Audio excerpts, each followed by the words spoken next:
Everyone to the Tools of the Trade live stream. I'm your host, Captain Cole, and I'm joined by my co-host Trip, better known as Crypto ISO on Crypto Twitter. We got an awesome episode for you guys today, with lots to talk about, lots to get into. But before I get started, would you please do me a favor, smash that like button, make us look good for the YouTube algo. Also want to take a quick second to thank our sponsor, Phemex, one of the only non-KYC derivatives exchanges left in crypto. Click the link in the description below to get up to $6,000 in sign-up bonus. Now, the last thing I'll say before we get started here on Tools of the Trade, we are not financial advisors, and this information is for educational purposes only. Welcome, everyone, back for another episode of Tools of the Trade. Trip, my man, how's it going? Good. Trying to digest all these headlines that just came out. Lots to talk about today. Should be good, right? Yeah, a lot. Interesting price action, a lot of things going on behind the scenes people are trying to figure out. And we have a very exciting guest on, so get right into it. Be good. Yeah, without further ado, I think this man needs no introduction. The Giga Chad himself. Nick, how's it going, BigWickNick? What's up, boys? How are you guys? We're good, man. Well. Yourself? No, I'm doing good, Happy to be here finally. It's been a long time coming. It has. I think we talked about this about, like a month ago to get you on, and yeah, we did.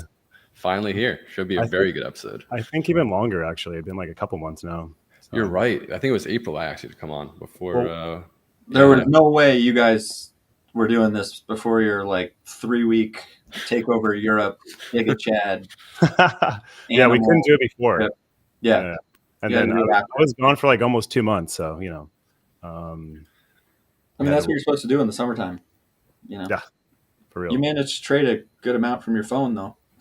It's kind of funny. I don't really know how I accomplished all that. I think my main takeaway from the summertime was just having my setups and waiting for them to take place, and then just taking the trades, setting stops, setting TPs, and just screwing off and going and partying. Nutsack trading. I love it. So before we get into all this, Nick, let's kind of take a step back for people who don't know you. Who is BigWickNick? How did you get into crypto? Give us a little bit of your backstory on both crypto and trading, and then we'll kind of move on from there. Yeah. So, I got out of school, started working in investment banking, and then went straight into private equity. Did that for 5 years, started a couple companies, and then sold one of the companies I started to a public traded company in 2018. And that kind of gave me my early capital stack. But a couple years before that, in 2015, when I was working at the private equity fund, a Bitcoin mining operation came to us and said, "Hey, we want to raise $20-30 million. Can you help us either A, raise the money, or B, will you invest in us?" So we did the due diligence. The fund that I was working for was actually it was not an agnostic fund, so we weren't investing in anything unrelated to our main core industry. But the team educated us. I learned a lot about crypto, a lot about Bitcoin itself. We didn't end up investing in the team because it just didn't check our boxes or our criteria. But after that, I went and bought Bitcoin in 2015. So, I was pretty young at the time, so it wasn't enough money. But a couple years later, in 2018, after I sold my company, I was able to rotate a lot of that capital into crypto, into Bitcoin, into ETH. Rode out the bear market in 2018, started trading on BitMEX. And then after that, after fully pivoting from my other industry that I was working in, I went to go work for a hedge fund in Florida that was only trading crypto. And, I was there for a decent amount of time. And then I was there through the bull market and then through the bear market last year. And then about halfway through the summer, I decided to leave and start my own fund. So I started my own fund last year. I've been aggressively raising capital for that fund. We're up 54% on the year, which is pretty good considering we're only investing in spot. We don't do I don't do a crazy amount of perp trading in terms of allocation on the fund relative to the size of the fund. Just because I want to make sure that I don't the whole thesis of the fund was this. It was raise as much capital during the bear market as possible, right? When asset prices are suppressed, and then intelligently allocate that capital when I think the bottom's in. And then, when I think the bottom's actually, and then start loading up on perps and loading up on some leverage plays, some options and stuff like that. I didn't want to aggressively raise or deploy capital during the bull market because that's when you should be kind of scaling out of certain spot positions or rotating and stuff like that. So I think that I think the thesis is pretty strong and that it made the most sense to do that. So that's basically what I've been doing for the last the fund officially started a year ago in about 8 days. So I'm almost at my 1 year anniversary of the fund. I raised high 7 figures. Now we're an 8-figure fund, and I'm really, really excited for the future. So that's kind of a little bit about me. Yeah. Awesome, dude. I think that's, first of all, congratulations to that, right? It takes a lot of effort to kind of raise a fund. I think Tripp and I talked about this, I think a year and a half ago, right? I think it was our buddy's Tetris Capital Trip who like did very similar in 2018, bought during the bear market. And then unfortunately they ended up blowing up. But, the thesis was the same. Allocate at the bottom, ride spot, take your management fee and chill. But yeah, it's good to have you, man. You and I have become great friends over the last several months. And now you're here finally. So yeah, let's kind of jump into the markets. Trip, I'd love to get your take on macro since we have a lot of stuff coming up this week. Give us the down and dirty, brother. All right. Let's see here. We have CPI on Thursday. So yeah, we can look at the economic calendar just to see what we're looking for. So the interesting thing right now is like core inflation rate, and you look at the federal funds rates, 5.5 or 5.25 after the 25 bips. Yeah, I think 5.25. Yeah, so we're at 4.8, right? So that alone, I mean, the trajectory of inflation has been coming down, right? And so that's still kind of sitting up there. The Fed has basically been telling us that they're going to cut rates next year. So it's kind of interesting to see the language around that and how that's going to play out. But this CPI coming up right now, I don't know. I feel like it's very much more of the same. It's kind of like the back seat. I mean, if you just look at the way equities have been trading, it's we had like a dip here, right? But like it's being bought up, and the trend is largely up on the S&P and the Nasdaq. We can look at the dollar, which I think is kind of just has been somewhat irrelevant in terms of like looking at risk off for crypto. Yeah, like crypto is trading in its own little vacuum, right? It's not necessarily correlated to the other risk assets, which have been higher beta, like better returns in obviously the tech and the AI plays. But like how the dollar has traded, like, off the bottom, like you would think a move like this, you would have a significant pullback in equities given like what people were looking at last year in the correlation trade, right?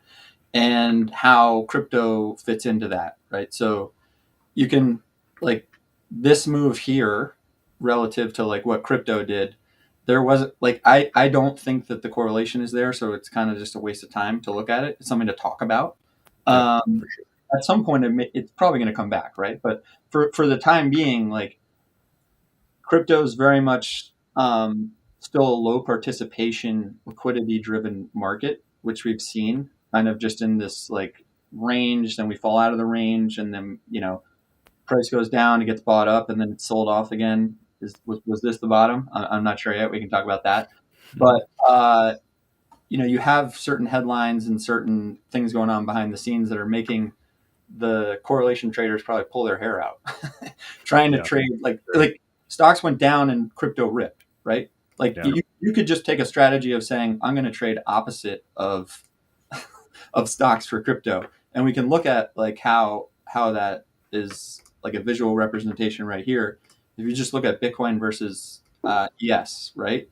Like this is the like, okay, now like there's massive outperformance today, as we can see from down 85 basis points, down 45 or down 40 basis points, and then almost up 2 basis points. Like obviously this is the ETF driven headline saying like BlackRock. And then the interesting thing that just came out right now talking about how there's like a new oversight for crypto by the Fed.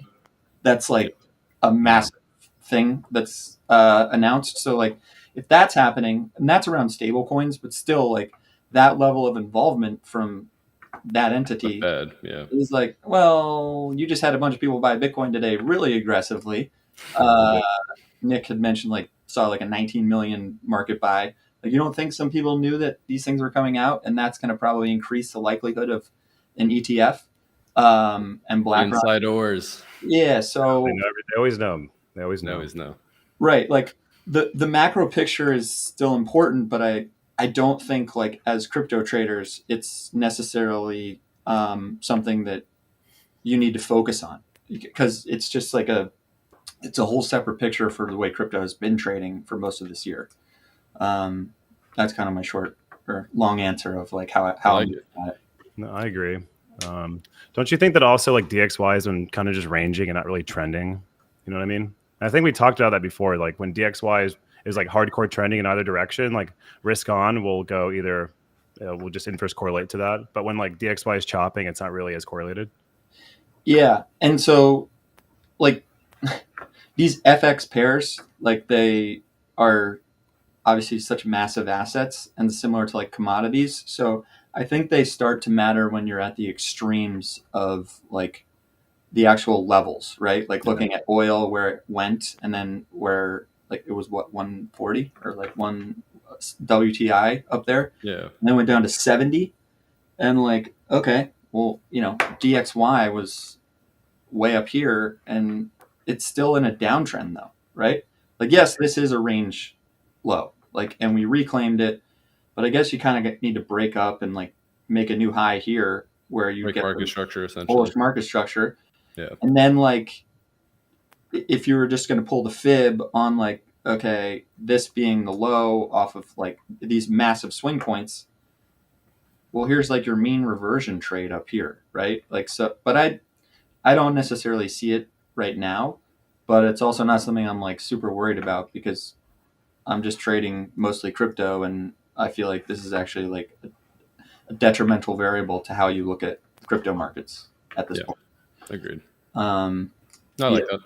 So Nick, let's kind of pivot now to crypto since we have you on. Let's talk Bitcoin, For brother. sure. Share your screen with us and let's see what you got going on there. Sure. I mean, I've been using this like particular chart for God. It's been like so All of long. 2023. All the entire year we've just been trading. As soon as we like reclaimed this level and then deviated below and reclaimed before the summertime or like in June, like I've just been using this chart the whole time. And like for the most part, the levels have been, pretty much respected. So like, what do you want to talk about in terms of Bitcoin? Z? Like, Let's talk about just like general takes, right? So let's do a high level overview and then we can kind of get more low time frame where we're headed next. Sure. I mean, I think a lot of people know on Twitter I've been pretty bullish for the most part. Been looking for like a sweep below and then ascend to maybe like 37K, 35K, 33K. I mean, we'll get to those levels when we get there, but I think like long term, like I think that it would make sense to at least have an underside retest of this level right here, like the May of last year when we broke down after like the whole Terra Luna fiasco and then into FTX, but like how do we get there is like the question, right? And like as we know, like this market's super liquidity driven, and the market always looks its worst before it turns around and starts setting higher. Like literally the other day of this whole weekend, I was like position long, just like waiting, thinking that we'd squeeze a little bit higher, like to actually like to this level. And they sent the market down a little bit lower, and I was waiting for a setup that you and I discussed, like 28.3, 27.5, around there, and it seems like they had front run it so far. That does what it seemed like. Unfortunately, we all got front run. I think like if you see this right here, like this bottom part here, like I think a lot of people are expecting Bitcoin to break down and kind of like produce this pattern, and it looked like from heading into it, it looked like we were going to do it. And the market looked so bad. There was no liquidity in the market at all. Like the spreads were pretty big. Bitcoin just looked like it wanted to die. And then, after this, always when it looks the worst, right? And then it actually moves is when it looks the shittiest. So currently, like my bias is like I'm just holding spot at the moment. I'm not like short. I'm not long. I'm just holding spot. I trade mostly coin margin in my like my perp account, and I've been long on spot for my fund for pretty much the whole year. I bought like heavily like 15, 16K spot. And then I'd taken perp trades like throughout all the ranges, but I've been holding spot this, pretty much this entire time. So like if I missed the move yesterday, it's not that big of a deal, but overall, I think that like if yesterday was the bottom, like, this like information, front run, BlackRock information is actually like going to come true. I think it's a very high potential. We just keep sending higher from here. A lot of people were like expecting lower. I saw a lot of tweets on Twitter. This one guy, Small News, shout out to Small News. He aggregates a lot of people's tweets, right? He'll like compile them and like make a giant post saying, here's what all these different traders say. And like yesterday I was looking at it and it was like me, Ninja Scalp, like 52 skew, like a bunch of people, and everyone's like looking for lower. Like I think 9 out of 10 people are looking for like Bitcoin to go to like 27K, 28K. And when I saw that, I should have just market longed. you know. It's always like that, right? When everyone's looking for something, the opposite Yeah. tends to happen, just the way things Yeah. work, right? And the funny thing is, like yesterday, like I was looking at the chart, I came back to my computer, like ETH had just tapped 1800 and Bitcoin was at like 28.7. And I was like about to long it, but I was like, you know what? I'm just going to let my thesis play out. I'd hedged my portfolio. I was going to wait for lower.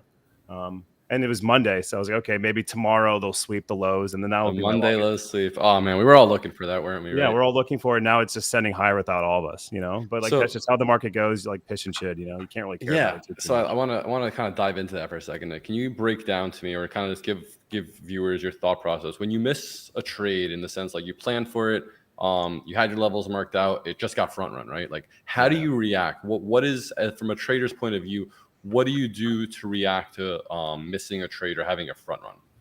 Well, first of all, you need to like understand, like, okay, for me, for example, I saw the trade presenting itself, but I didn't do it because I thought it was going to sweep lower. And then I got busy with the phone call for like stuff I'm doing like outside of like my trading, you know? So like what I do is like, I just wait, you know, I mentally know that I have to, if I missed a trade, I don't want to like get mentally like upset. I don't want to get emotional about anything. I want to just sit there and wait. And like and take take more time to see what the price action actually is, and just give myself more like just more time to let the price action develop, because sometimes like if you think you miss the move, sometimes you think you missed the move, you get in a little bit higher and that ends up puking on you, right? So like I wanted to kind of just wait and like just wait and see what the market wanted to do. And then after that I say, okay, well, if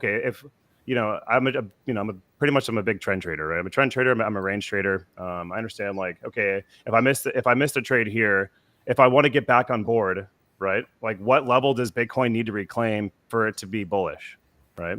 And that level here is like coming up pretty soon for me. It's like really a 30K, like 30.3K, 30K. Okay. If we could SFP, 30.4 and retest and puke from there. But if we like reclaim 30.3 and we like hold and price action looks like it's getting bullish again, and like it looks like the twop continues, then maybe I will consider like taking some longs to the range high. And for me, that's like 31K. And then, after that, if it goes to 31K and staying bullish, maybe I would consider adding, or, it just depends on context. Sometimes I'll just like take a scalp, let it hit my target. I'll reduce a little bit and set a stop. And then if it comes back to my stop and sauce me out, then so be it. But, like I don't try. Like, I think it's important for everyone to understand that it's not important to catch every single move. It's more important to like wait for like the right setup that you have high conviction in, and then take it for the right reasons versus like, oh, I missed the trade, let me FOMO, or even worse, like let me revenge short. And I feel like a lot of people probably did that today. They all missed the bottom yesterday. And they're like mentally conditioned to like short, from the weekend and the price action last week, they're like mentally conditioned to like short like 29.4, 29.5. And they start it's shorting. all lower highs, right? Like right up until here. Like I'm looking at your chart right now, like we're about to break that market structure, right? It's been up only for the whole day, and this like screams like at least wants to squeeze a little bit higher, at least one more time, before like potential market structure break on the low time frame. But like, for me, it's like super important to not get emotional. Oh my God, I missed a trade. Like, fuck me. I'm going to just start shorting it because I think the market's wrong and I want to impose my will on the market. Like, no, don't do that. Just wait. I'd rather be spot long and price go against me and come down and then me get a better entry versus trying to short and getting squeezed and losing margin. You know what I mean? So I agree with that. Yeah. So just on that topic, I'm looking at this now as the weekly kind of is forming. It's Tuesday. Last Sunday, or was it Sunday 2 days ago, this edge to edge became active. We closed in the cloud. We didn't fall out of the cloud as I initially had thought. My system says you're supposed to long this, but of course I faded my own system, right? So on this close, that would have been the entry. So the close at 29K basically. So by edge to edge standards, for those who don't know, this is my trending system. It's one of my most successful systems. It's called the edge to edge trade. It's when the blue line is above the L line, price closes in the cloud, and last but not least, you have this Chiku span, which is essentially price plotted back 30 periods, is above the previous price. So this line has to be above this price. So we have all the prerequisites for an edge to edge, right? Now, the issue here I have is that, okay, so what does the setup actually look like? So first things first is the stop loss goes below the cloud, which is technically at 24.7 right here. And then the upside right here is the top edge of the cloud at 42K. So it's a nice 3.2 risk reward. The setup technically got triggered on Sunday, yet I didn't or I faded it. And I'm not long right now. I am on the sidelines from a Bitcoin short that I got stopped out at 29.3.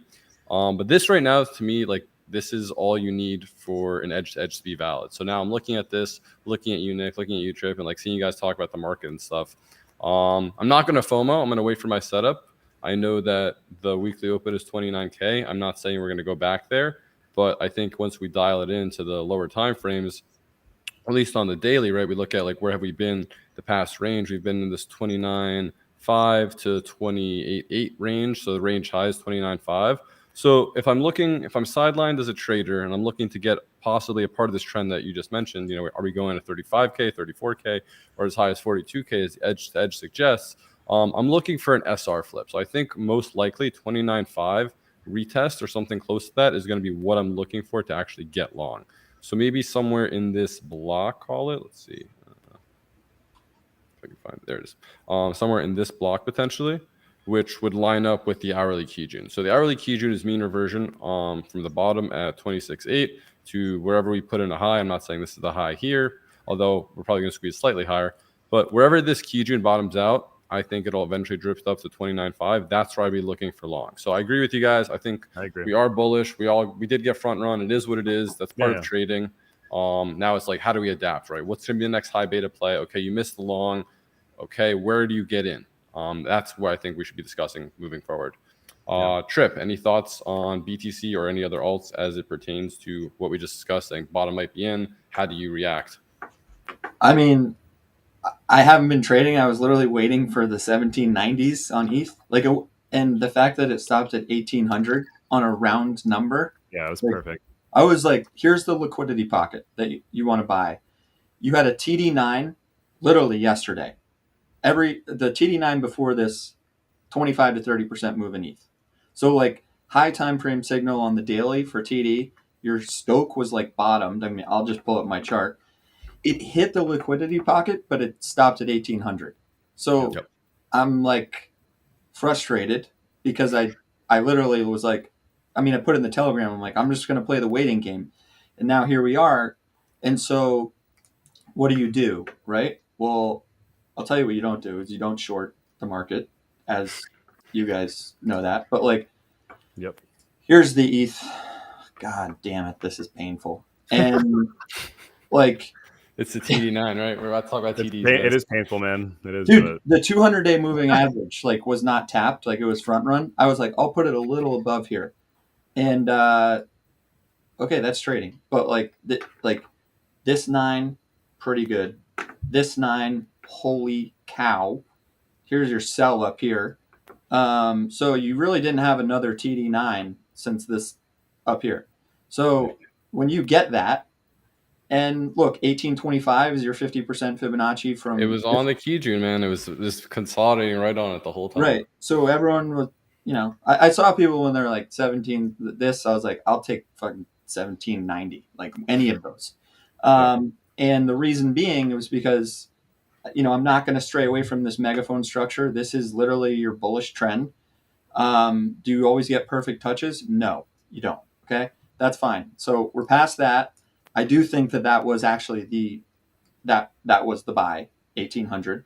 Now, how do you get in? Okay, well, let's just go, and we can go through BTC too, but the heat maps by Hyblock. 1824 is also the Kijun, just so everyone understands. Like that, like 1825, like that was the mean reversion. So even if you technically missed that sweep of it, like it went lower, we still closed above it. We have yet to close below it. So like in hindsight, retrospect, right? Like it was inevitable.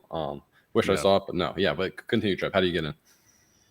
So I like to look at the 12-hour, the 7-day, and the 1 month, as everyone knows. So here's your ETH 12-hour liquidity. You're on. My bad. Hyblock. There you go. Okay, so here's your 12-hour ETH Binance Lick map. Okay. This 1828 around the daily open is super bright. If you somehow got a move down to this liquidity, I would buy this. Of course. I just don't think you do, right? Just looking at the daily, though, that would literally be daily open. Like, why would you retrace all the way back to daily open? That's what I'm saying. Because the market has started to move this fast, everyone wants to buy it. And it's not going to let them in. I can already tell how this is going to play out. So you're probably going to go up to 1910, okay? This is where ETH is going, in my opinion. 1905 to 1910. It's sweeping that 1905 target I had like last week too. Yeah, that's going to take BTC to 30.5, 30.6 probably. It's already freaking moving. All right. Yeah, it's moving fast. So now It's moving kind as of we price speak. action they do. This is how it works, though. You know how it is. Like, if you're not in the move, and I was anticipating being on board. So interestingly enough, I genuine think we got a little question. greedy, actually. Khalil we said, discussed it. genuine question this morning. I woke up, I decided to get on board, assuming we were going higher because we reclaimed monthly and above resistance. Then he said, is that a bad idea? First of all, Khalil, we don't give financial advice. But then the next thing you said was, bro, BTC doesn't look like it wants to stop. Can it just turbo to 31s? Yes, it fucking can. That is what Bitcoin does. It's known to just erase downtrends within 2 or 3 days. So good for you for getting in, first of all. But yeah, that's just the way crypto tends to move. It doesn't when the move is going to happen, it unwinds ferociously, both the short and the long side, right? Yep. So yeah, we're all coping here, trying to figure out, okay, what's the actual play, right? So, and then you look at the 7-day, like you start to top out liquidity at 1910, right? So to me, actually, this is like a scalp short area on ETH. Like people those are equal highs on 1905, basically. Okay, yeah. So 1910 to 1915, because you realize like this is a gap, right? Yeah. So you gap look up through through gaps, that. but like look where price went. 1805. This was a liquidity pocket. It was hot. There was it was like a gap here. So now this is the area that everyone wanted pretty much, but we stopped right there. So it is what it is. Here to go to 2000, like you're gonna probably top out at 1910, 1915, and then that's an area where like it's going to be hard for price to go up more than that. If we look at the 1 month, it's a little different picture, and it's also like, holy cow, we tagged like 1800 even. It was too perfect almost. Like, oh my god! Hey, have you looked at? So now here's your gap up here, basically on the monthly. Like, but if you start hitting those, look, you really can like. You can start to accelerate. But this is a 1 month. I would look at that 7-day and 1910, 1915. That's probably where you're going to get a stop run. And then I would imagine you get a pullback, and that's one that you could buy if you don't get something in the 1830 range. But I would look at 1830 on ETH, and then I would look at a run of those highs and then a pullback. And we can look at how that translates into like actual liquidation levels, because I haven't looked at those just yet, but of course it's like you should take a look at the liquidation levels on Bitcoin right now. There's like 11.5 billion in longs like generated today. Yeah. So go ahead. The interesting thing about looking at liquidity, if it's an early trend, is that can go to 30 billion in longs. Yeah. And then you've trapped yourself in the sense of trying to trade liquidity in maybe an early trending market. Well, like so how that looks at the 1900 area. Yeah, right. Here you go. These are shorts, in my opinion, like scalp shorts on ETH. If you come up into this liquidity, because what's that big bubble to the left? 1890. Oh, the blue one, 25x. So the interesting thing about this is notional amounts were not extremely high, but you put in, let's say, so it was like 1.6 billion in shorts, and now you're over 2 billion in longs. I can't really scroll over it, but so yeah, you're like 2 billion. So you squeezed a bunch. This ratio is nothing like crazy, but you still do have these bubbles down here. Can something happen where it goes from 1910 to 1780 and everyone is like, oh my God, what happened? And that's the buy? Sure. Yeah. But I've seen it happen like that before. It's not something I'm betting on, but I would say the 1910, 1915 on that whole zone is like, this market has been very much about being disciplined with your take profits. Like, it's easy to be like, I caught the bottom, like, but. All right, so I'm gonna stop you right there real quick, Trip, and just talk about BTC for a hot sec, just because, like Nick mentioned, the notional was 11 bill. We just swept that last 25x 182 mil, and low time frame looks like it just Pico Schmico topped. So I had to do it. You shorted? I did it too. I had to do it. It just seems like that was it. I got to sell 30K again. They let me do it twice now. And that's it. But I'm not, again, I'm playing this at 29.5, the range high. I think that is the trade. I'm not trying to be greedy. I saw a lot of people in the chat saying low time frame rejection. Curious C said short fuck, but man. Okay, so let's actually look at what that looks like and how that reaction was and where price can go on the heat maps. Because 12-hour, very much like ETH going to 1830, where's that going to put it? 29.2. This one's fat. Like all this liquidity down here, except there's a bit of a gap here, so you really need to get the price pushing down. But this is your zone, 29.2, 3, this area. Or if it pushes up, that's where you're getting the 30.6. So you have this like purple area above price where it's kind of hard for it to push up on a 12-hour. And now there's more, let's say, below that's brighter. So if you look at the 7-day, and again, I thought BTC was going to do 28.1 because that was basically where the big pot, like. They let me short 30K again, guys. That's actually really fucking funny. See, look at chat. I saw the chat. So yeah, dude. So the 7-day, you just hit the yellow, which was 30.1, and you went. What did it go to? 32 or 30.2 or something like that. 30.2, yeah. That's a pretty good looking short right now because you swept all the liquidity. Yeah, you now it's like if you want to come up here, like it's just going to take a lot. Like this still is an area where, like, if you're looking at a 7-day, you come down. The only way you start hitting liquidity is 28.6 and then 27.9, like that, right? And so if we go to the monthly, we can look at like what that. So yeah, you just hit a big monthly one. Yes, you can squeeze up more. Here's on the yellow too, right there, right? Everyone there. This is where everyone wants. Like this is a banger. So is this 28.1. God, I really hope that it does this, like, and just I hope, yes. Like, okay, so let's talk about the catalyst of that, right? Like CPI could be, right? Could be. I've always had that CPI was the local top for some reason. I think I said that 2 weeks ago before I came back from Serbia. You did say that. You did say that. I just feel like for whatever reason that's a good enough place because I think Trip, you mentioned even that it might be a miss, right? And markets would overreact to the downside. I mean, it's a possibility.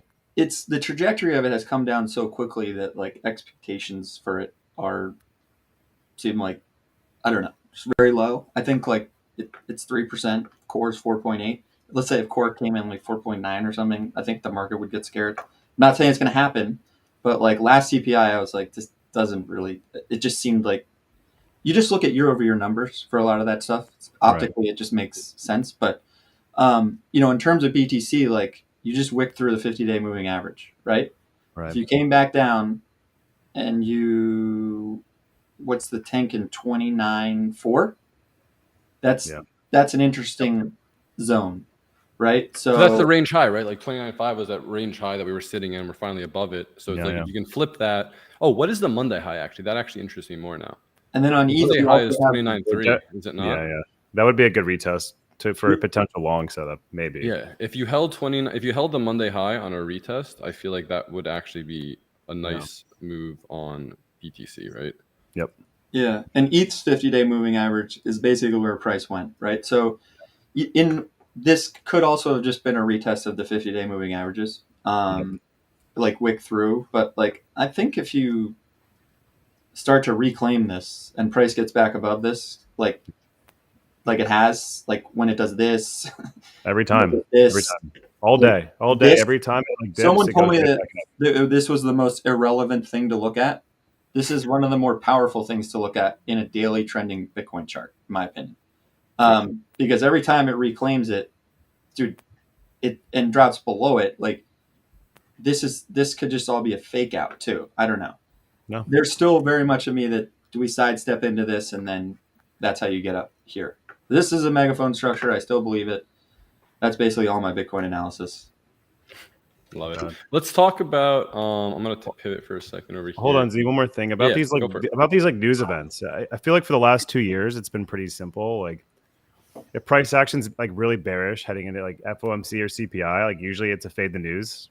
Yep. And I feel like regardless of what direction it's going into, like I feel like I've been playing it pretty much all year. Like whenever we're bullish or bearish into something, I just fade it, and like it's been working out for me like very well. Not saying that it's gonna work out this time, but like for the most part, like the market gets really excited about something, and then like there's a news catalyst that like reverses it, and there's all this liquidity built up, and they flush it. So no, I agree with you there. I think we've all in fishing club kind of just talked about that, right? It's like whatever the move is, whatever the trend is, the direction early or going into the event, more often than not, it's been a fade. I think like 9 out of 10 times that we've done it, right? I think there was one CPI print where we're just omega bullish going into it, and we just kept pumping after that. We eventually retraced the move, but yeah, to your point, you're absolutely right. I think if we're moving up into CPI, you fade it to the downside. If we're moving down to CPI, you fade it to the upside. That really has been the meta. I feel like the CPI though is like, it's not that it doesn't trade like it did 6 months ago. For sure. So that's fair too. That is we just like make a big deal out of something, and it's like, oh, the event happens, and then look, the gift would be if it came in a little high, the market got scared, you got a liquidity flush. Yep. You buy that. Like you 100% buy that. I don't know. Like it's a lottery ticket to try to guess this stuff, but if it does come in that way, and like you just tap liquidity, and now you run them down, and every long is like, what the heck just happened? And you buy those liquidations into your original bids. Yep. That would be a roller coaster of emotions for everyone, and the market would reverse so fast because everyone would short that down, and it would just be like a instant delta reversal. Like my favorite. Go for it. No, I texted you earlier, Z. I was like, what if like we pump into CPI, we nuke, we hit our original target, and then like the ETF thing comes out, and then the market goes like 35, 37K or something like that.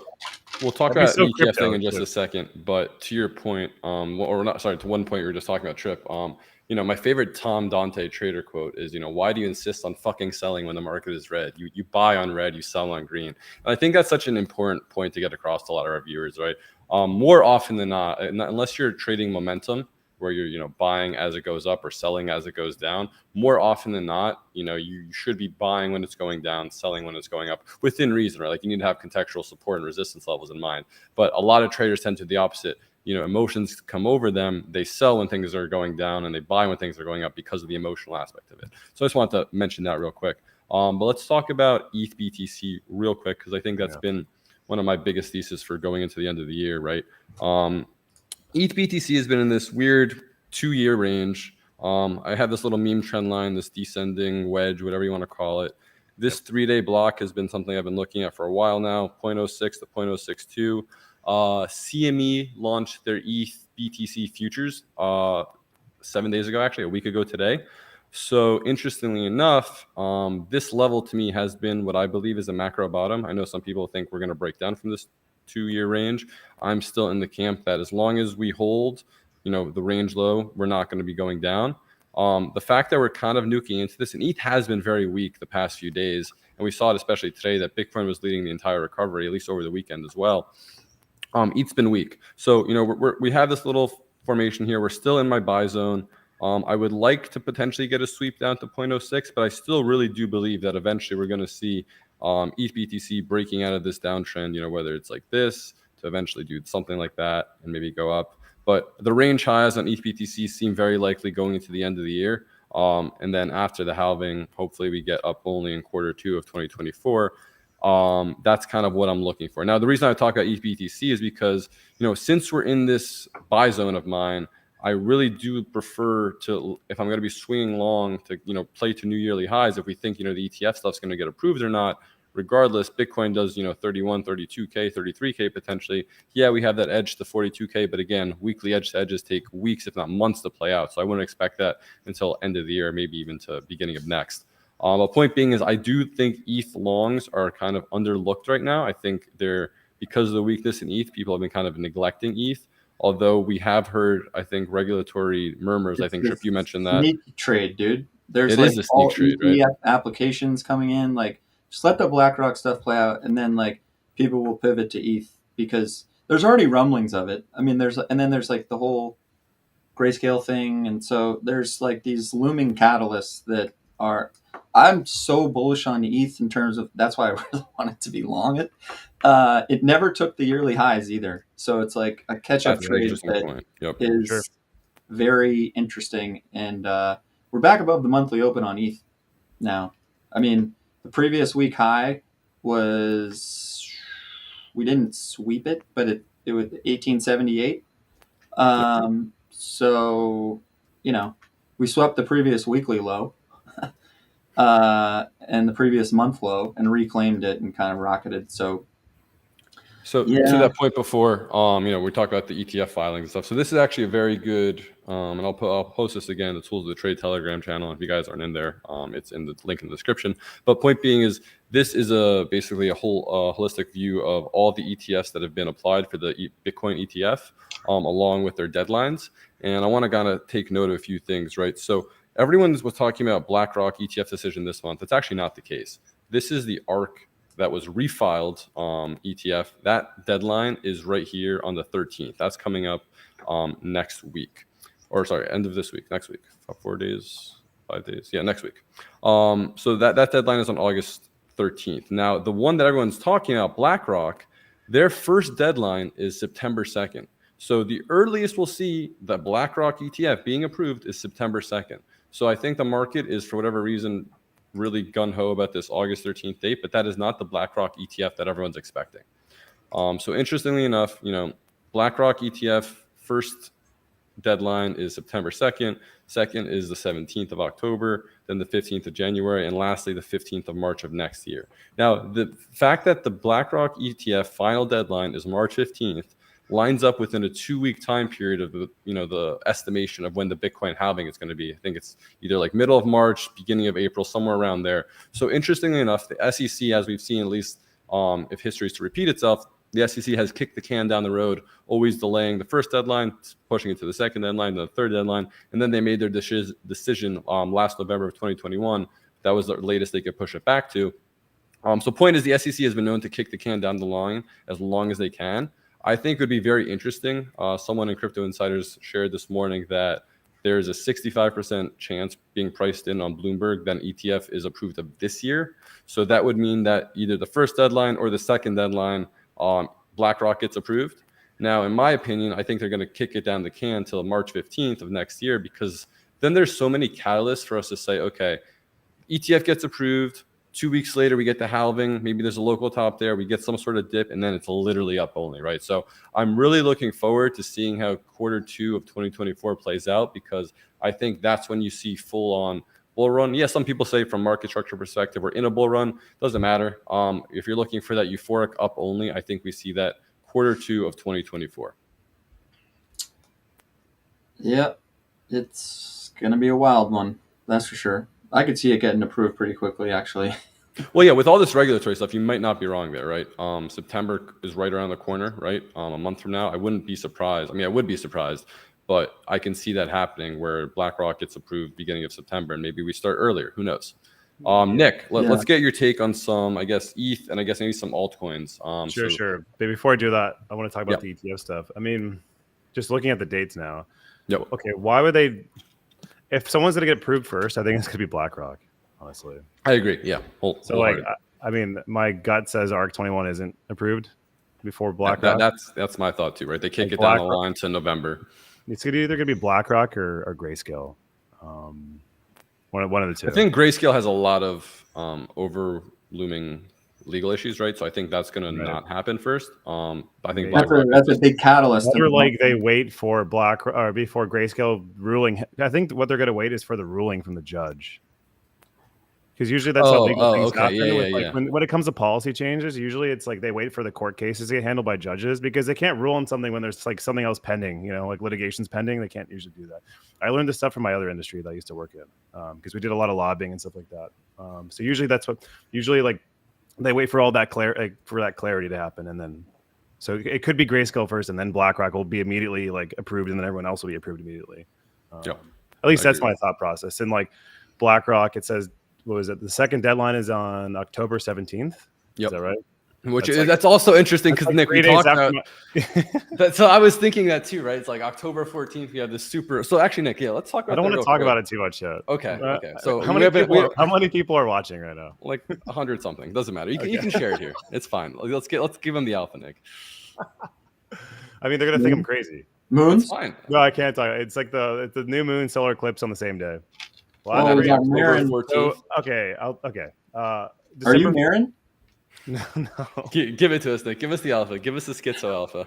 Oh my god. Okay. Like back in like summertime 2021, like during the bull market, like everyone was like, in Silico was talking about moon cycles and then Marin was talking about moon cycles. So like me and my buddy did some like schizo like deep diving into like this moon stuff because we were just so fucking bored all summer. And we figured it out that like December 4th, there was like a 2021, the day that Bitcoin nuked like 30%. There was like a new moon, a solar eclipse, and the moon was like in perigee all the same day, which means like the moon's closest to Earth. Solar eclipse, new moon on the same day, perigee at the same day. And like the thesis is that like the elites of the world, like they love to pump and dump markets based on this like esoteric, like schizo, whatever you call it, moon stuff. Dude, I have a whole book on it. I've never read it because it's just the most absurd stuff. But it is. Human behavior around those things, there is a correlation. So the same thing happened this year on 420. There was a new moon and solar eclipse on the exact same day. And what happened? And we nuked like $3,000 or something like that. Yep. You and I shorted the fucking show. I remember. So like October 14th, there's the same thing. So like if history repeats itself, like we could have a nice nuke on that day. So but, no, that's not financial advice. Do not lever up. But interestingly enough, October 14th being this bearish astro where we will likely have a potential nuke, and then ETF potentially being pushed. If it doesn't get approved on September 2nd, it gets pushed to October 17th. How ironic would it be if we nuke on October 14th, bottom within 3 days, and then ETF gets approved October 17th, and what do we know? It's up only. Yeah. But you know, we're traders and we go off probability and like expected value, not like schizo shit. But I just keep those dates in mind. We will retweet the fuck out of this stream when that happens, if it happens. If it does, yes, you can cut it up nicely. Okay. I'll put it on my YouTube. Let's move on, Nick. Let's take a look. Let's see your chart. Share some charts of ETH, any spot crypto shitcoins you're looking at. Any general thoughts about? I'll show you. ETH, you guys kind of covered pretty well. To be honest, I was looking for a sweep into like 1770. But just like us. Yeah, I was looking for a tag of like this level, like right here, this yellow line, like 1790, 1770, like a sweep, like a deviation below it, and then a reclaim would have been like my long trigger to like much higher prices. But like as far as like, and we've been kind of just ETH's been trading in this range like for the last like few months. We've just been kind of trading here. I posted a setup on my Twitter like the other day. I was like, okay, like let's get a nice deviation below. As far as like a quality setup would go, something that I would take personally with size and conviction, like sweep below here, maybe like take a third of a position here, and then if it reclaims, add more size, and then add more size here, and then go. That's usually what I've been doing. I took a short here on ETH because it swept right here, and then I rode it all the way down to the bottom, and then I covered. We were in Serbia actually. I took this trade like right next to you on your couch. I remember. Shorted the fuck out of it, and then just let it run. And then when I got off the plane in America, I took profit. It was within, I think ETH was at like 1830 or 1825 at the time. So I started longing ETH at that time too. So unfortunately, my level got front ran. But if Bitcoin put in the local top here and we reverse on CPI, like maybe ETH does sweep that level, and maybe I do get filled. But as far as some other trades I've been taking recently, I have an active Lido trade that I'm in right now. I've took this a couple times actually. I took after we nuked from the highs. I think it was like 17 straight days down. What I wanted to see was like a sweep of this level here, a sweep of this, right? All this got swept. We put the bottom in here. I think I longed my first trade like $1.80.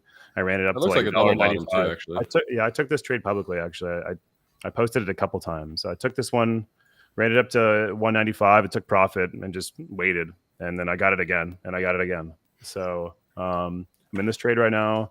I took Solana as well. I talked about Solana on my Twitter. Solana was like obviously very, very bullish, like back in like middle of July.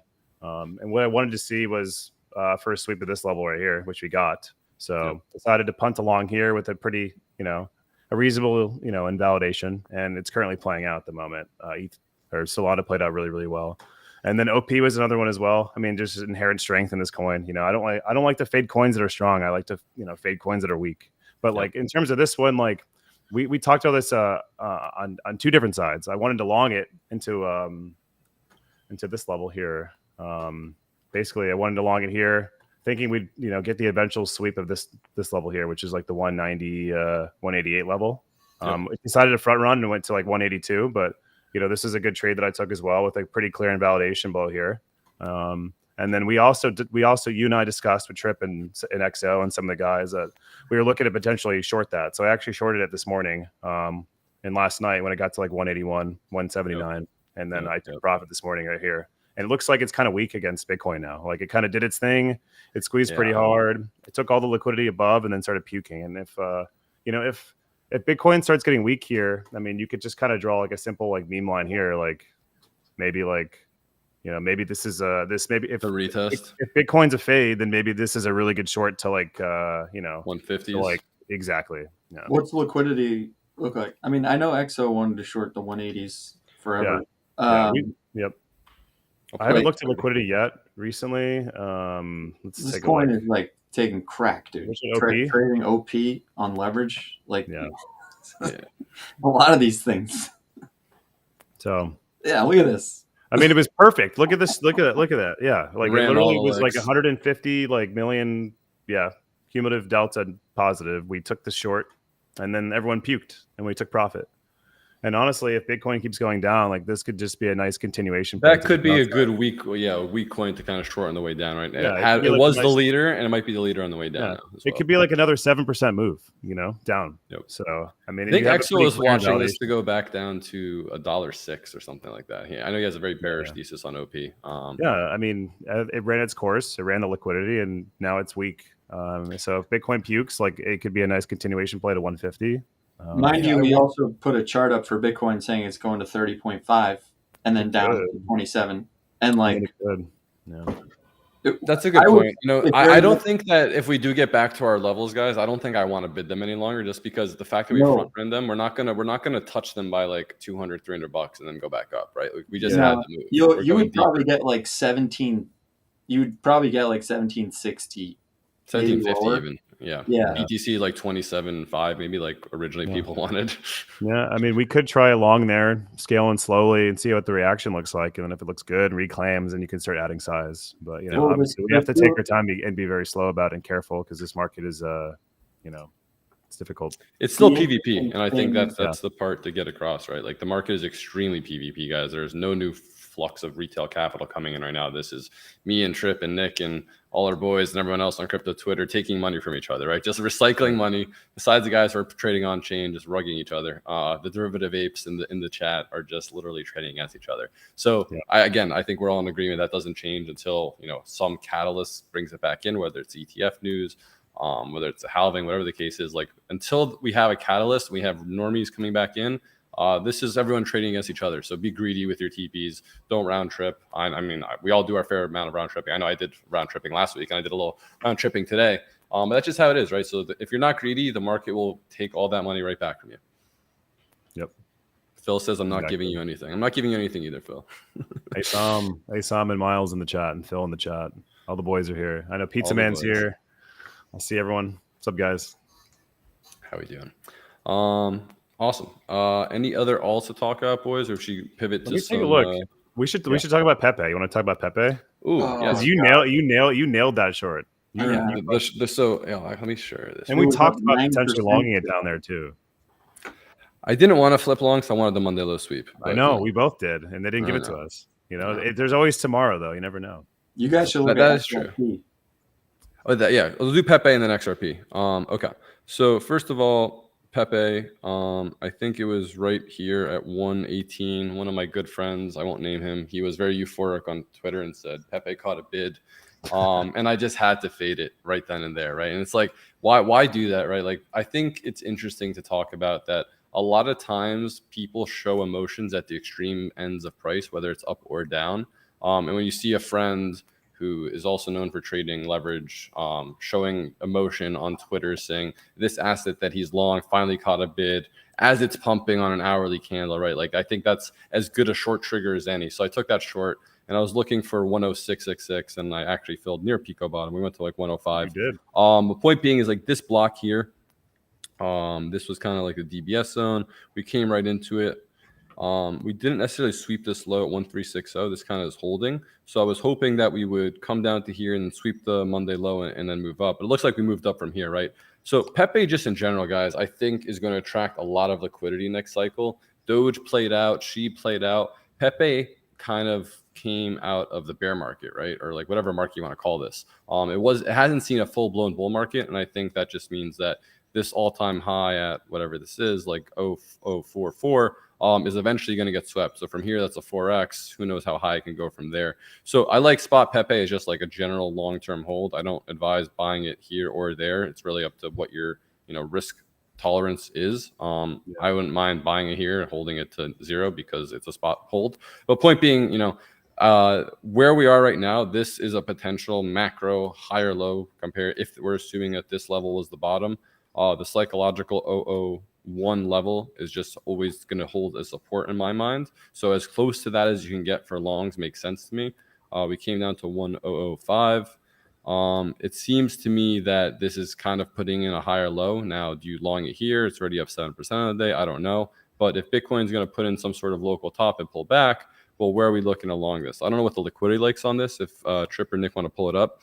But just from here, assuming that 105 was this bottom, so where's the higher low going to be? Potentially a retest of this level here, which would just be the top of that block, 114, or maybe this down candle. So between maybe 115 to 114, what's the liquidity look like though? Let me drag it down. It's super green right now. There's like over 100 mil. Okay.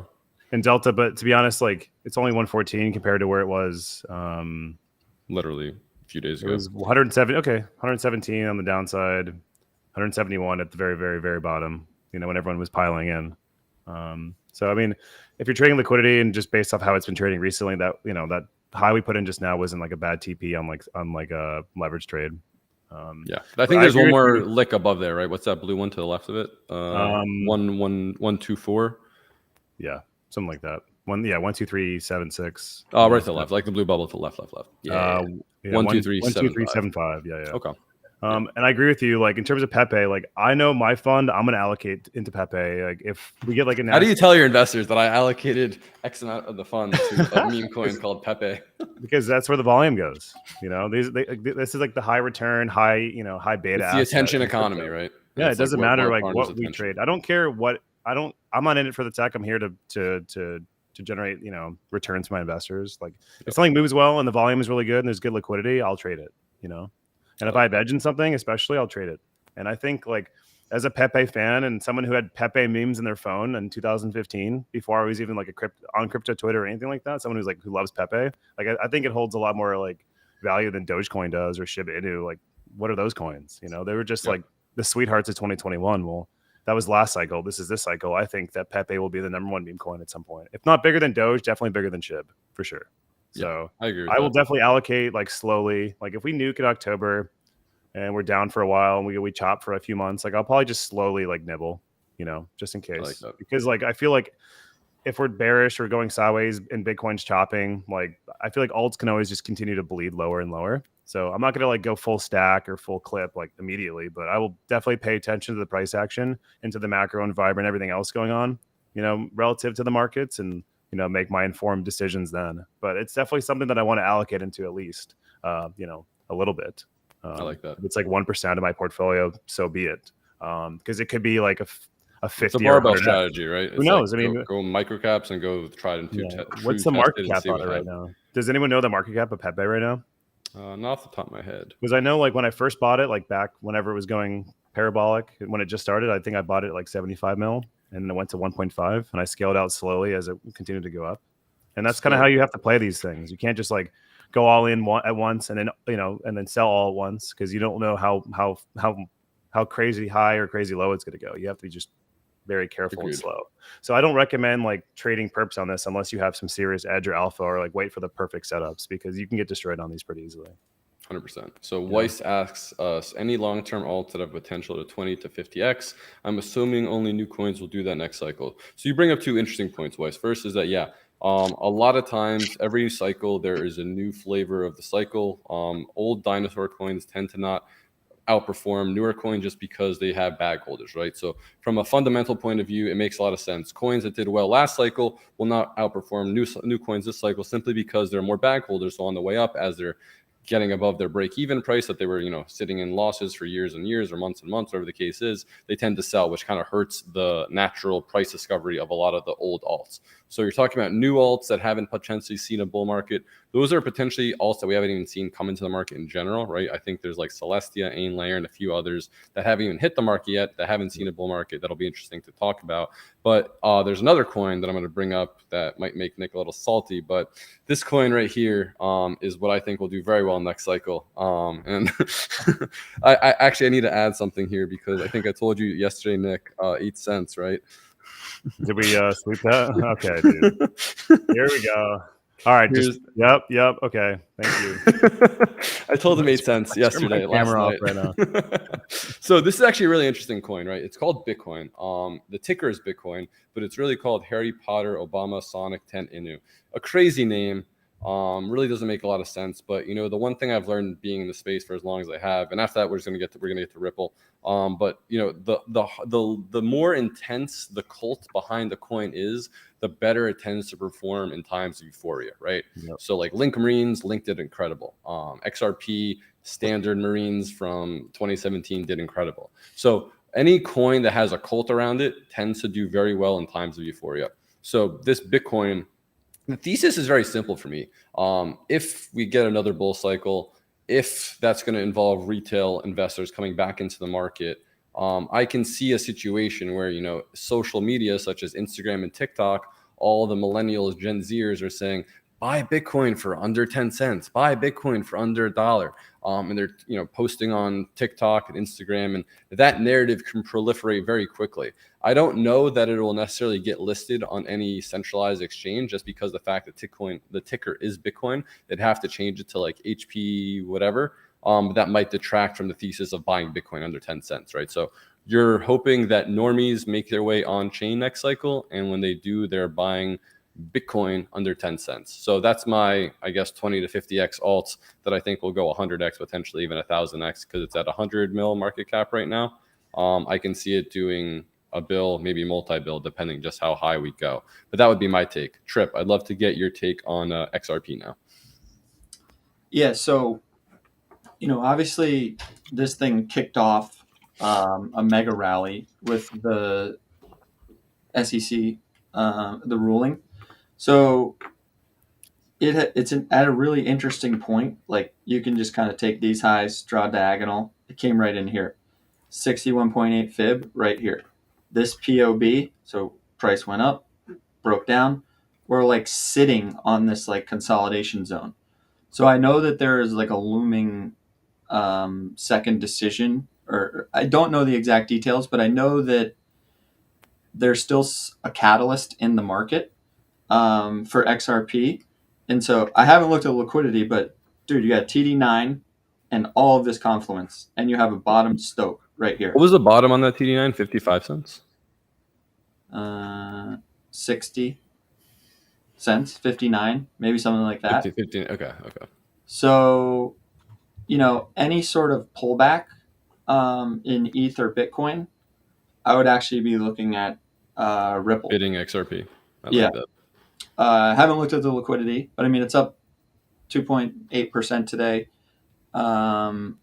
What's BTC and ETH up? Like, just from a performance. So 1.9, 2.4 and 1.9. Yeah. So it's outperforming. I haven't looked at it against BTC or ETH, but I've been quietly watching this, and this was like an area because these were the daily Kijun and Tenkan. They were basically like flatlining, and so now you're below them, but like this whole area, even trading back up to like the highs, could be a pretty lucrative trade from for XRP. So something that I would look for on pullbacks. Have you looked at the liquidity on it? No, I haven't actually. Let me pull that up real quick. XRP. So interestingly enough, it's kind of even keel right now, but it does seem like there is more short liquidity that needs to be tapped here. So it's a negative delta that's about to flip green at 65 cents. It looks like that's like the next closest lick. We did build up some lick here, but like you said, there's much more liquidity to the upside than the downside. So anything to the downside would probably be bid up. I don't know that I have a level per se just based off this. I don't think you make new lows. You don't sweep these necessarily unless Bitcoin really does shit the bed. But that TD9 seems pretty strong. And I think I even had something on the chart that showed very similar structure that you just mentioned. So yeah, 62 cents. Maybe you sweep these lows. I think this is like equal lows here, kind of at 61 cents. Somewhere around there, if you got, would make a lot of sense for me to bid. Yeah, I mean, it's just there's still a catalyst. The chart has like so much confluence around that, call it 60-cent level, where it hit, and now it's like it almost looks like the soul. It won't V reverse either, right? So it's like you'll get a second retest, I think. Yeah. You might just like support in these instances.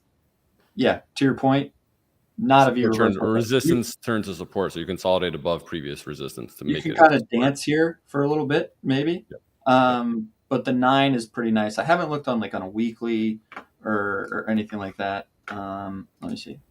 Computer's kind of slow right now, so if someone wanted to pull up a 3-day chart, what does that look like? Let's see.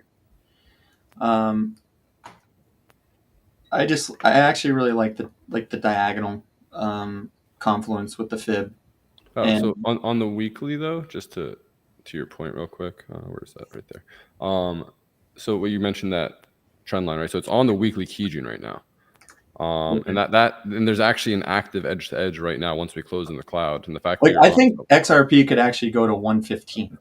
Yeah, I see 112. So right here, this is technically the setup. Probably below 50 cents, call it. Yeah, below 50 cents. And then you're targeting this edge 106 or 112. So let's just call it 106. It's still a very nice trade. It's got a dollar written all over it, in my opinion. It does. I agree with that. So XRP, it's kind of been put on the back burner a little bit. But let's not forget what catapulted price that one day. So you just have. I remember being in the car with Nick, and the whole XRP news happened, and the market was pumping right there. Yeah. To be honest, there's more probability of a bearish catalyst for XRP than a bullish one. Okay. I mean, what's the news for XRP now? Z, we talked about this the other day. What else is there to come from XRP? That's true too. But Trip just said that there might be a future ruling, right? Yeah, I don't think it's fully settled. Maybe someone in the chat knows, but let's just say that you didn't know anything about the catalysts or the fundamental side of it. The chart is telling you it's at a very interesting level on a retrace. So how much did it come off the high? Let's just here's a simple way to look at do you want to short an asset that has probably pulled back 25% off the high? No, it mean reverted because it's a weekly Kijun. It mean reverted. Right. Kijun. So that's as it's a 50% fib, whatever you want to call it. Okay, it's gone down 37%. This is not really something that I'd rather. I'd rather long it than short it for sure. Yeah. Yeah. I think there's a really interesting XRP trade. So let's just chalk it up to that. People can. I think 55 cents is my level to start buying it, to be honest.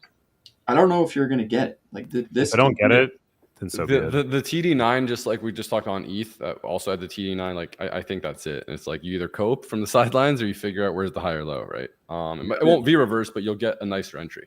I mean, it just depends on what happens at Bitcoin right now. If we do go below to 28K, for some reason, if this whole move retraces because of something on a CPI, we could see something like that potentially. And then I would be interested in it. But it's all about what happens. Don't disagree. Yeah.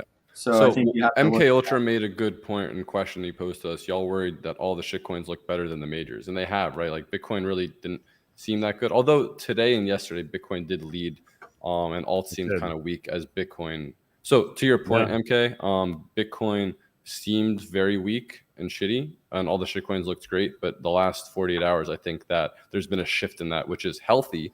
If we are going to go make new yearly highs, you want to see Bitcoin lead, right? Every time we've seen shitcoins outperform and seeing some random 20% Doge or Sheeb or YGG flush, whatever the case is, like that's never a good sign for the general health of the market. It means that we're very PvP and the last amount of liquidity is being squeezed from the market. Yep. Yeah, I mean, maybe you get the 1830 today. I mean, so someone actually mentioned that in the chat that 1830 is the monthly open on ETH. So Right. that's like a very that level needs to hold. That along with the daily open needs to hold. So I think you have a pretty clear invalidation for a trade to the upside if you're going to long ETH using that daily open or just above. That should hold. So 1820, call it, should kind of be somewhere near invalidation or the daily low essentially. I mean, look at the doji before this. That was the 9. The middle of that is basically, I mean, we rocketed like straight off of that. Yeah, we did. That's 1826, right? So that I could see it coming to 1837 and Val below 1840. 1820 or 1845 even, right? So it's like So that like the top of that candle, which is I think the previous weekly mid also. Let me just 1844. Share my screen here. So this is ETH. This candle right here. Like the top of this candle. 1844, yeah. 1844. So that was Monday high and previous week mid. Yeah, I like that better actually because you want the Monday high to hold. I think going back. You could get greedy and get this 1837 wick, but like I don't know 1840. Like this is where like okay open, come down here. The TD9 continues, and that's where you buy it. And like you'll probably do the 1915 like but to me it's like it could just go up to like the quarterly open from there, like because of the daily setup. Yeah. So I will be looking at XRP pullbacks as well as ETH pullbacks. For sure. 62 cent range, 1840, and those are my main focuses right now. Yeah, I agree with you. I think if ETH retests 1844 and holds, well, that's probably a good long right there. Because it's a Monday high. You hold that. It's just you hold that. Yeah, I mean it's a trend line. There's a lot of confluence there from different factors. Like it makes a lot of sense. If it holds, BTC, that's a pretty good long. BTC does 29.4. You basically you're hitting the 12-hour liquidity heat map pockets we were looking at. Yep. Well, and what would your invalidation for that long be? On 1845 on ETH. 1823. Yeah, you don't want to go below the previous or today's daily low, essentially. Yeah, and like that's pretty good setup. If you think that that is going to be the pullback before and like, dude, because I would just go off the TD9 history and like the signals like, and just maybe accept that this was too perfect and that you're bullish. And you want to get on board, and that's how you get on board. But you were too greedy waiting for it. But yeah. I didn't even think I was that greedy. Okay. No, you were. Yeah. And we were talking about, you were like, I'm going to front run this a little bit. I was like, yeah, but 1771, like just wick through the MA. But yeah, neither here nor there. I think let's start to wrap up, guys. Nick, I'd love to kind of pose a couple questions before we head out. First is, I guess, you've been in the space for a while now. You've been trading. What was the single most important lesson you've learned that's kind of helped elevate your trading career? Like something in terms of like either you took a big loss or you learned something throughout your journey that really made things click, so to speak. What do you think that one piece or that one lesson was for you? I mean, the most important thing for me as a trader is patience, knowing that there's always another trade out there. I lost money in my early days, like chasing every move, and losing a trade, immediately getting back into another trade and not just like letting my system work for itself and not like, just not being patient, waiting for a high quality setup. It's not about like catching every single move. It's about catching all the high quality moves that you have a lot of conviction in and potentially sizing up more and then letting them play out, So I think that's probably the most important thing that I've learned as a trader. For sure. I love that. And then I guess the last thing, any last minute piece of advice for a newer trader that's looking to, I guess, hump that hurdle and become profitable? What was it for you that actually flipped the switch from the P&L being break even or slightly losing to actually being profitable on a consistent basis? Sure. I mean, I had to switch my mindset up as a trader. not thinking like a retail trader, thinking like a whale, thinking like how are like if you're a large market participant, how are you getting in and out of trades, right? And that just comes down to like liquidity theory in a nutshell. It's like, where are they getting in and where are they getting out, right? Like you have to think about how like a large participant, the people who are actually moving the markets, like where they're getting in and where they're getting out. Once you can kind of figure that out, if you learn liquidity theory, if you learn how liquidity works in general in these markets, like you'll start to improve yourself tremendously, because you won't be like looking at trades like, oh, I want to take this trade because it looks good. You're taking the trades for the right reasons. You know what I mean? So I love that. No, that makes a lot of sense. It really does. So to wrap things up, guys, Nick mentioned liquidity theory, and if you guys are kind of interested in learning more about liquidity theory, I encourage you all to check out the toolstotrade.com and use Nick's discount code BigWickNick to get a nice little 10% off on that. With that said, guys, it's been an awesome episode. Nick, thanks for being on. This has been a lot of fun. We're definitely going to have you back on in the future. For sure. Any last parting words, Trip? Give me the 1830s, baby. Then we're going to 2100. Love it. That's it. You heard it here first. All right, guys. Thanks for tuning in. We'll see you all next week. Captain Cole signing out. See ya. Thank you.